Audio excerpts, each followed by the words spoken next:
آج کچھ بات کرتے ہیں نبی پاک علیہ الصلوۃ والسلام کے مبارک بچپن کی.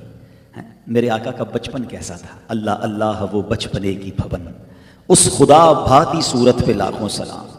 عرب کے لوگوں میں ایک معمول تھا کہ جب بچہ پیدا ہوتا تھا تو وہ بچے کو دودھ پلانے کے لیے دائیوں کے حوالے کرتے اور وہ دائیاں گاؤں میں لے جاتی تھی، ولیج میں لے جاتی تھی. اس کی 2-3 وجوہات تھیں. ایک وجہ تو یہ تھی کہ بچے کی نشو و نما اچھی ہوگی، اس کو آب و ہوا اچھی ملے گی. دوسرا، عربی زبان جو ہے اس قوم کو، عربی لوگوں کو نا اپنی زبان سے بڑا پیار ہے. آپ دیکھیے ہمارے شہر میں زبان مکس ہو جاتی ہے، 10-15-20 بولیوں والے لوگ آ جاتے ہیں، سب ایک دوسرے سے بات کرتے ہیں تو ڈفرینٹ زبان ہو جاتی ہے. ایون اگر آپ مثال کے طور پہ میمنی بولنے والے ہی اگر الگ الگ علاقوں کے جمع ہو جائے تو ان کی میمنی بھی ڈفرینٹ ہو جاتی ہے. عرب کے لوگوں کو اپنی زبان کا بڑا خیال رکھنا ہوتا ہے، تو وہ بچے کو بچپن میں گاؤں بھیج دیتے ہیں تاکہ وہاں کی خالص عربی وہ سیکھ لے. اب یہی انداز اس دور میں بھی ہوا. بہت ساری دائیاں آئیں بچوں کو لینے کے لیے. بی بی حلیمہ سعدیہ رضی اللہ تعالی عنہا کہتی ہیں کہ میں بھی ان دائیوں کے ساتھ مکے آئی، خود کمزور تھی، میرے جانور بھی لاغر تھے، قحط کے دن تھے، پیسے میرے پاس بھی نہیں تھے. کہتے میرے اپنا دودھ بھی نہیں آ رہا تھا، میں اپنے بچوں کو بھی دودھ نہیں پلا پاتی تھی، لیکن غربت تھی. میں خود آ گئی کہ کوئی بچہ ملے گا، خدمت کروں گی تو اس کے ماں باپ سے پیسے لوں گی. جب مکے آئی تو بڑے بڑے رؤسا، بڑے بڑے امیروں کے بچے تو دائیوں نے فوراً لے لیے، مجھے کسی نے بچہ ہی نہیں دیا.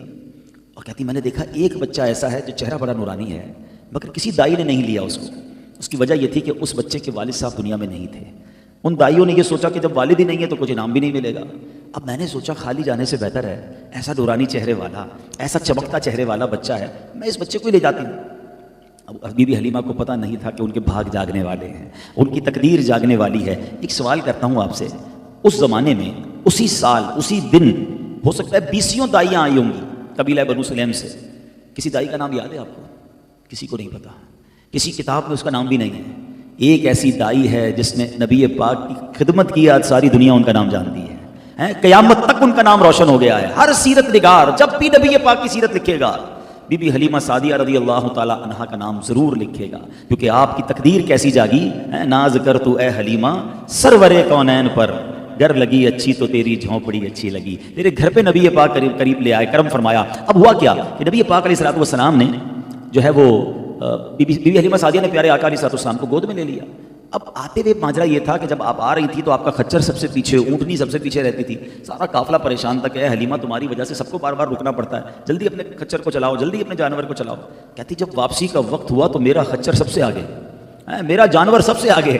تو قافلے والے کہتے ہیں حلیمہ کے جانور چینج کر لیا ہے، تبدیل کر لیا ہے؟ کہتے نہیں میں نے تبدیل نہیں کیا، پتہ نہیں کیا معاملہ ہے. وہ اونٹنی جس کے تھن سوکے ہوئے تھے، کہتی اس اونٹنی کے تھن بھر گئے. خود بی بی حلیمہ کہتی جب میں گھر پہنچی تو مجھے بھی اللہ پاک نے طاقت اور توانائی دی، میرے اندر بھی دودھ آیا، میں نے اپنے بچے کو بھی پلایا، سرکار دو عالم علیہ الصلوۃ والسلام کو بھی پلایا. اچھا ابھی بی بی حلیمہ سعدیہ کو پتہ نہیں ہے کہ یہ بچہ کیا ہے اور ان کے کمالات کیا ہیں، ابھی تو کمالات ظاہر ہونا شروع ہوئے. بی بی حلیمہ کہتی جب ہم نے اپنی اونٹنی سے دودھ نکالا گھر کے سارے برتن بھر گئے، اللہ نے ایسی برکت دی. اب رات ہوئی، سب بچے بھی، کہتی میں بھی سکون کی نیند سونے لگی. جب ہم سونے لگے تو ہمارا گھر پورے محلے میں چمکنے لگا.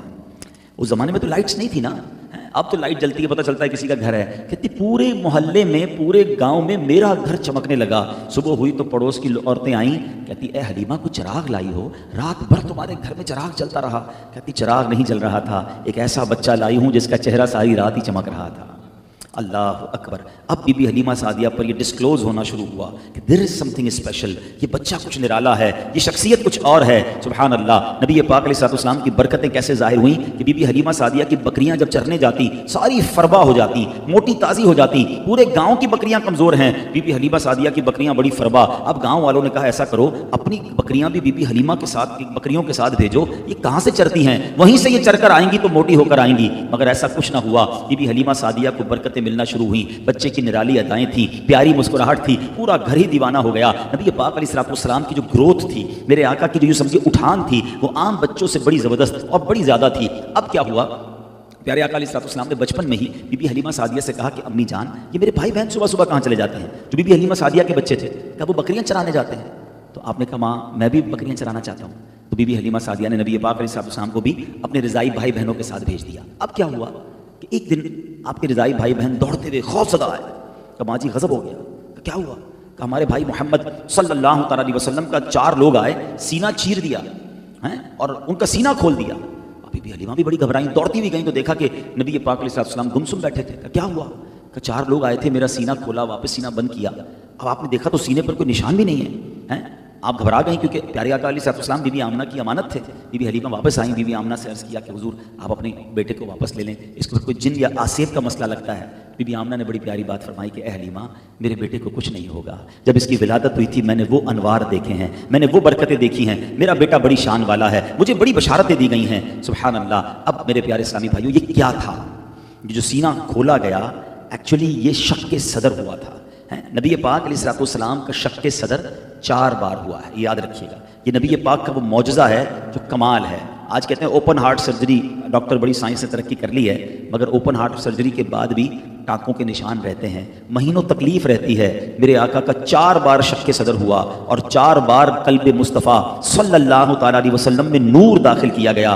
کوئی تکلیف نہیں تھی, کوئی نشان نہیں تھا, اور یہ شق صدر فرشتوں نے کیا. اور علماء نے ان چاروں شق صدر کی حکمتیں بھی بیان کی. پہلا شق صدر جو ہوا یہ تقریباً 2 سے 3 سال کی عمر مبارک تھی کہ بچپن کے معاملات تھے. بچہ بچپن میں کھیل کود کی طرف دوڑتا ہے, نبی پاک ان تمام چیزوں سے دور رہیں, اس لیے نور مصطفیٰ قلب مصطفیٰ میں نور داخل کیا گیا. دوسرا شق صدر 10 سال کی عمر میں ہوا. یا اب جوانی کے دن جب قریب آتے ہیں تو جوانی کی خواہشات حملہ کرتی ہیں. میرے آقا ان سے بھی محفوظ رہیں. قلب مصطفیٰ صلی اللہ تعالی علیہ وسلم میں اور نور داخل کیا گیا. تیسری بار شق صدر ہوا جب میرے آقا کی عمر مبارک 40 سال تھی, جب پہلی وحی نازل ہونی تھی, قرآن کا نزول ہونا تھا.